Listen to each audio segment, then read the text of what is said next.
મરાઠી દયાનંદ બાબા મરાઠી એટલે દયાનંદ બાબા એવું કીધું એક કાડી પેટून घ्यायचं અને जप करायचं અને ती काडी सरलेवर तुम्ही उठायचं म्हणजे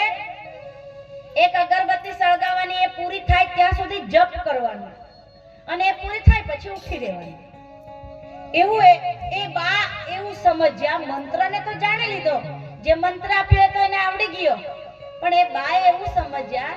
કે સાંજ થાય એટલે અગરબત્તી સળગાવવાની અને ખૂણામાં હંતાઈ જવાનું એટલે રોજ પેલા બા સાંજ થાય ગાયને કોળમાં મૂકી દે અને એક અગરબત્તી સળગાવે અને પેલી કોઠડી હોય ને અનાજની શું કહેવાય કોઠી કહે ને એ કોઠીની પાછળ જઈને આમ અગરબત્તી હળગાવીને આસન પર બેસીને જપ કરે પણ એને એમ કે દપીને હંતાઈને કરવાનું એમ એટલે પેલી હંતાઈ રહી રોજ હંતાઈ રહે તો પેલો દાદા જાગલે બા એમ કહેવાય એ જાગલે બા આવીને એમ કે ડોસી કુઠો ગયેલી શું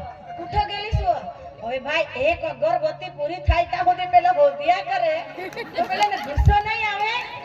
તો પેલા એમ કે જ્યારથી આ ડોહલી સરળ ગયેલી છે ને ત્યારથી રોજ હંતાઈ રહી પણ કા હંતાઈ તે જ ની ખબર પડે એટલે પેલો ભાઈ જે બેન લઈ ગયેલા એના ઘરે ગયા અને એના ઘરે જઈને એમ કે હીરામનની ઘરવાળી તું નીકળતા મારી ડોહી રોજ હાંજ ખાઈને કાં જાય તે જ ની સમજણ પડે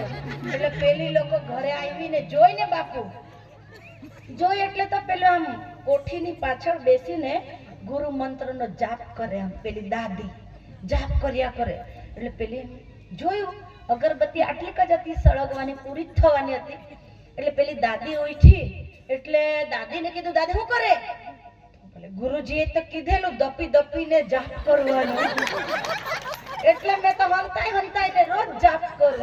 અને ગુરુજીએ આપેલા મંત્રનો જાપ તો કરવો પડે ને એટલે પેલી કે દપી નીવા અને 8 ને જાપ કરુલા બોલો અણ સમજ હોય તો એવું થઈ જાય જાપ તો કરતી હતી પણ એવી રીતના પણ ભલે તમે ભાય કુવાયા અનખ આલસ